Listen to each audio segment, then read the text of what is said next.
Hi. Hi.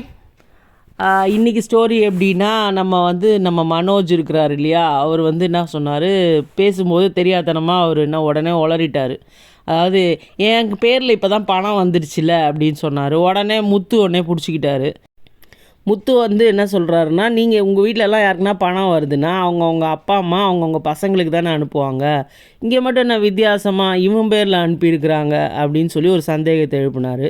உடனே கோவம் வந்துடுச்சு நம்ம ரோஹிணிக்கு. உடனே கோவம் வந்துட்டு அவங்க என்ன சொன்னாங்கன்னா, அது என்ன, அது எப்படி, இது எப்படின்னுலாம் கேள்வி கேட்டுட்ருக்கீங்க, எங்கள் அப்பா என் பேரில் அனுப்பி அதை நான் இவருக்கு அனுப்பி எதுக்கு இது, எங்கள் அப்பா எப்படி இருந்தாலும் இவர் பிஸ்னஸ் பண்ணுறதுக்கு தானே பணம் அனுப்புனார், அதனால் இவர்கிட்டயே அனுப்புனார் அப்படின்னோன்னா உடனே அவங்க விஜயா இருக்காங்க இல்லையா, அவங்க உடனே ஆமாம் அவனுக்கு மாமனார்கிட்டேருந்துலாம் அந்த மாதிரிலாம் பணம் வராது இல்லையா, அந்த வயிற்றுச்சலில் அவன் அப்படி பேசுகிறான், அவன் அப்படி தான் இருப்பான், நீங்கள் அதை பற்றிலாம் கவலைப்படாதீங்க, நீங்கள் உங்கள் வேலையை பாருங்கள் அப்படின்னு சொல்கிறாங்க.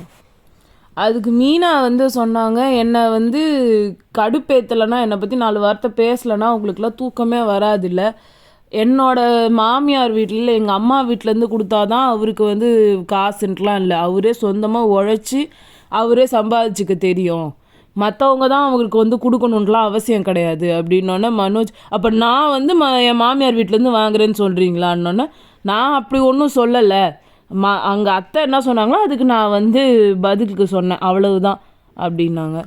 அப்போ தான் இவர் என்ன சொன்னார், நம்ம முத்து சொல்கிறாரு, இல்லை நீங்கள்லாம் இவ்வளோலாம் என் பொண்டாட்டியை கீழ்த்தரமாக பேச வேண்டிய வேலையே கிடையாது, ஏன்னா அவள் உழைச்சி அவளாக சம்பாதிச்சு எனக்கு கார் வாங்கி கொடுத்துருக்கா, யாரும் நாங்களாம் இந்த மாதிரி மாமனார் காசெல்லாம் பார்த்துக்கிட்டு ஏங்கிக்கிட்டு உட்காந்துட்டு இல்லை. ஸோ இதுக்கு அங்கே அவங்கள அடக்கணுன்றதை விட்டுட்டு அவங்க அப்பா இருக்கார் இல்லையா, அவர் அண்ணாமலை இவங்க எல்லாரையும் எதுக்கு இப்போ இதெல்லாம் பேசிகிட்டு இருக்கிறீங்க விடுங்கன்றாரு. இதை அவங்க விஜயா கிட்டே கேட்டிருக்கணும், பட் அவர் விட்டார். அப்புறமா ரோஹிணிக்கு அவங்கள வாயடைக்க வச்சிட்டாங்க, மனோஜ் பண்ணு உட்காந்து சாப்பிட்றாரு, இதெல்லாம் பெருசாக கண்டுக்க மாட்டாருன்னு கடுப்பில் அவங்கள போய் கேட்டப்போ, நான் என்ன பண்ண முடியும், நான் என்ன கண்ட்ரோல் பண்ண முடியும்லாம் மனோஜ் சொன்னது இன்னும் கடுப்பாயிடுச்சு. அதனால் அவங்க என்ன பண்ணாங்கன்னா, மீனா கிட்டே போய் பேசினா மீனா முத்து அடக்குவாங்கன்னு சொல்லி போனாங்க. ஆனால் அங்கேயும் போய் நோஸ் கட் தான் வாங்கிட்டு வந்தாங்க. அவர் முத்து கேட்டதில் என்ன தப்பு இருக்குது, நீங்கள் நீங்கள் பேசுறதுக்கு ஒரு நியாயமான கேள்விகளை தானே கேட்டாங்கன்னு மீனா சொன்னாங்க. அதுக்கு ரோஹிணி நான் நாங்கள் யாருன்னா உங்களோட பர்சனல் லைஃப்பில் தலையிடுறோமா அப்படின்றப்போ, இதே கிச்சனில் வச்சு தான் நீங்கள் என்கிட்ட இந்த காசு எப்படி வந்தது, எப்படி அவருக்கு கார் வாங்கி கொடுத்தீங்கன்னு கேட்டிங்க.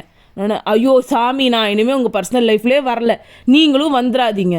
அதனால் நீங்கள் எங்ககிட்ட நியாயமாக அவங்க அண்ணன்கிட்ட கேட்குறாங்க, நீங்கள் எதுக்கு என்கிட்ட வரீங்க, நீங்கள் வேணுன்னா அவர்கிட்டயே பேசுங்க அப்படிலாம் சொல்லிட்டோன்னா, இவங்க இந்த வீட்டில் யாருன்னா ஒருத்தவங்க கிளம்பி போயிடுவாங்க, இந்த வீடியோ உடஞ்சிரும், அதனால் நீங்கள் தான் அதை பேசணுன்னொன்னே மீனா போய் திருப்பி முத்துக்கிட்ட பேசினாங்க. பட் முத்து ஆஸ் யூஷுவல், நான் பண்ணுறது தான் இருப்பேன், நீ எதுக்கு இதெல்லாம் டென்ஷன் ஆகிற, நான் நியாயத்தை தான் கேட்பேன் அப்படிலாம் சொல்லி சொன்னாங்க.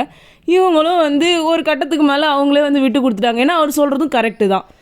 ஸோ அப்படி அவங்களோட இது முடிஞ்சது. பட் ரோஹிணிக்கு பிரச்சனை முடியல. ரோஹிணியோட எல்லா உண்மை தெரிஞ்ச ஒரு ஆள் இருக்கார், அவர் உண்மை எல்லாத்தையும் நான் போய் உடச்சிருவேன், அப்படி நான் உடைக்காமல் வாயை மூடிட்டு இருக்கணும் அப்படின்னா நீ எனக்கு 1 லட்ச ரூபா காசு கொடுக்கணும், எனக்கு கல்யாணம் ஆக போகுதுன்றாரு. அதுக்கு ரோஹிணி என்கிட்ட காசு இல்லைன்றாங்க, ஆனால் நீ காசு ரெடி பண்ணி தான் கொடுக்கணும் நாளைக்குள்ளே அப்படின்னு அவர் சொல்லிட்டாரு. ஸோ இப்போ ரோஹிணி மனோஜ் கிட்டேருந்து 1 லட்ச ரூபா வட்டிக்கு வாங்குறாங்க. ஏன்னா வட்டிக்கு வாங்கலான்ற ஐடியா மனோஜ்க்கு இருந்தது, அது ஒரு நல்ல பிஸ்னஸ்ஸு, வட்டிக்கு கொடுத்து அதுலேருந்து காசு சம்பாதிக்கிறது நல்ல பிஸ்னஸ்ன்னு அந்த பார்க்கு ஃப்ரெண்டு ஒரு தண்டகர்மாந்தத்துக்கு இருக்கார் இல்லையா, அவர் சொன்னாராம். ஸோ அதனால் இவர் பண்ணலான் இருக்காரு.